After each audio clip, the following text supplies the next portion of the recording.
नमस्कार मित्रांनो मी श्रीपाद आगेदिघे। महाराष्ट्र राज्यातील ज्येष्ठ नागरिकांसाठी महाराष्ट्र शासनानं एक विधेयक मंजूर केलेलं आहे। पावसाळी अधिवेशन सध्या चालू होतं तुम्हाला माहीत आहे आणि विधानसभेच्या पावसाळी अधिवेशनामध्ये महाराष्ट्रातील ज्येष्ठ नागरिकांसाठी एक विधेयक शासनानं मंजूर केलेलं आहे। महाराष्ट्र राज्यातील ज्येष्ठ नागरिकांना राज्य शासनातर्फे सेवा सुविधा इत्यादी देण्याबाबतचे हे विधेयक या ठिकाणी मंजूर करण्यात आलेलं आहे। या विधेयकाअंतर्गत आता ज्येष्ठ नागरिकांना 5 लाख रुपयांपर्यंत आर्थिक मदत मिळणार आहे आणि दरमहा 7,000 रुपये मानधन देखील दिले जाणार आहे। तर विधेयक नेमकं काय आहे, काय सुविधा ज्येष्ठ नागरिकांना यामध्ये मिळणार आहेत याबद्दलची सविस्तर माहिती आपण या व्हिडिओच्या माध्यमातून जाणून घेणार आहोत। त्यामुळे व्हिडिओ शेवटपर्यंत नक्की बघा। चॅनलवर जर नवीन आले असाल तर लगेच चॅनलला सबस्क्राइब करा। चला तर व्हिडिओला सुरुवात करूया। तर बघा या ठिकाणी महाराष्ट्र शासन राजपत्र असाधारण भाग 5 आहे। महाराष्ट्र विधिमंडळ सचिवालय महाराष्ट्र विधानसभेत दिनांक 2025 रोजी पुनर्स्थापित करण्यात आलेले खालील विधेयक महाराष्ट्र विधानसभा नियम 116 अन्वये प्रसिद्ध करण्यात येत आहे। तर विधेयक कोणतं आहे या ठिकाणी बघा।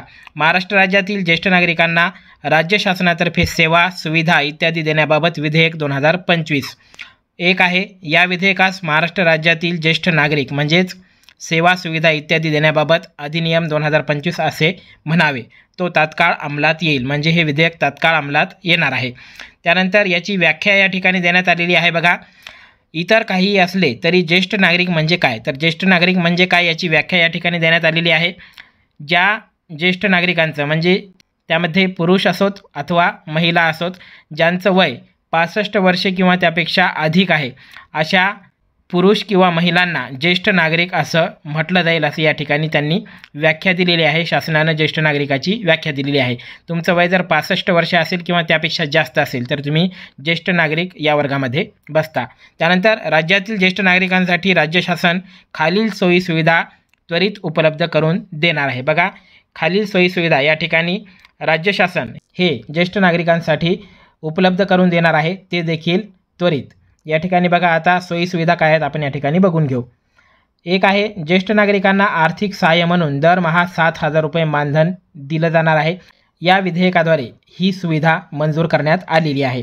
त्यानंतर 2 नंबर आहे ज्येष्ठ नागरिक आजारी असल्यास त्यास 5 लाख रुपयांपर्यंत शासकीय किंवा निमशासकीय रुग्णालयामध्ये मोफत आरोग्य सेवा देखील दिली जाणार आहे। त्याला देखील मंजुरी देण्यात आलेली आहे या विधेयकाअंतर्गत। ज्येष्ठ नागरिक जर आजारी असतील तर 5 लाखापर्यंत त्यांना शासकीय रुग्णालय असो किंवा निमशासकीय रुग्णालय असो त्या ठिकाणी 5 लाख रुपयांपर्यंत मदत ही केली जाईल। त्यानंतर आहे ज्येष्ठ नागरिकांना दरवर्षी महाराष्ट्र दर्शनासाठी 15,000 रुपयेपर्यंत अनुदान देखील मिळणार आहे। तुम्हाला महाराष्ट्र दर्शन घडवण्यासाठी दरवर्षी 15,000 रुपये अनुदान देखील दिलं जाणार आहे। हे या विधेयकामध्ये मंजूर करण्यात आलेलं आहे। त्यानंतर आहे ज्येष्ठ नागरिकांना वारस नसल्यास किंवा वारस त्यांचा सांभाळ करीत नसल्यास शासनामार्फत ज्येष्ठ नागरिकांची राहण्याची व जेवणाची इत्यादी सर्व व्यवस्थाही केली जाईल। याबद्दलचं विधेयक देखील या ठिकाणी पारित करण्यात आलेलं आहे, विधेयक सादर करण्यात आलेलं आहे आणि मंजूर करण्यात आलेलं आहे। त्यानंतर ज्येष्ठ नागरिकांच्या विविध समस्या व तक्रारींचे निवारण करण्यासाठी टोल फ्री हेल्पलाईन नंबर देखील त्या ठिकाणी देण्यात येईल असं या ठिकाणी सांगितलेलं आहे। तर आता पाहूया यामध्ये या विधेयकाचे उद्देश नेमके काय आहेत ते आता बघून घेऊया। बघा महाराष्ट्र राज्यात दिवसेंदिवस ज्येष्ठ नागरिकांची संख्या वाढत आहे। अनेक ज्येष्ठ नागरिकांची आर्थिक परिस्थिती अत्यंत हलाखीची आहे। काही ज्येष्ठ नागरिक निराधार अवस्थेत जीवन जगत आहेत। वृद्धापकाळात त्यांना विविध शारीरिक व्याधी जडलेल्या असतात। औषधोपचार घेण्यासाठी त्यांच्याकडे पैसे नसतात आणि त्यांना कोणी आर्थिक मदतही करत नाही।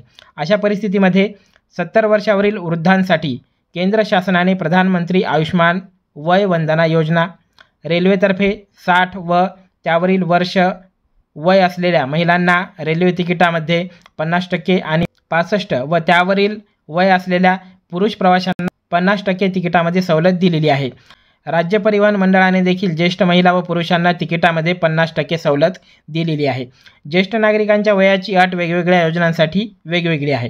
प्रस्तावित योजनांसाठी कमीत कमी 65 वर्षे पूर्ण व त्यावरील वयाची अट ठेवणे आवश्यक आहे।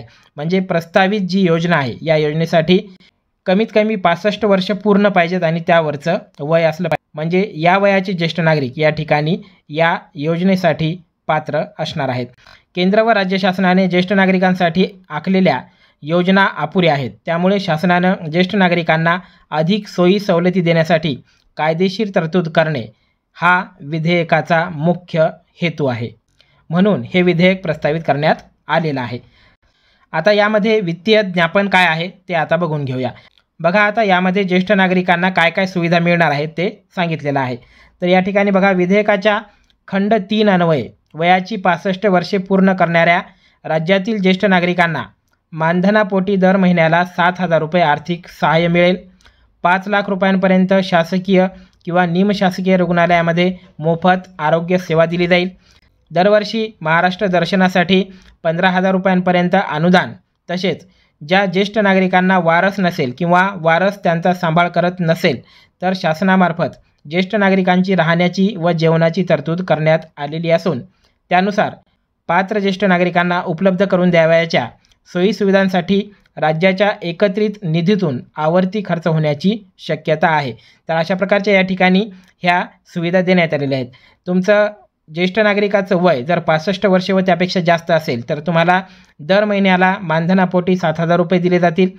5 लाख रुपयांपर्यंत शासकीय किंवा निमशासकीय रुग्णालयामध्ये मोफत आरोग्यसेवा पुरवली जाईल आणि दरवर्षी महाराष्ट्र दर्शनासाठी 15,000 रुपयांपर्यंत अनुदान देखील दिलं जाईल असं या ठिकाणी सांगण्यात आलेलं आहे.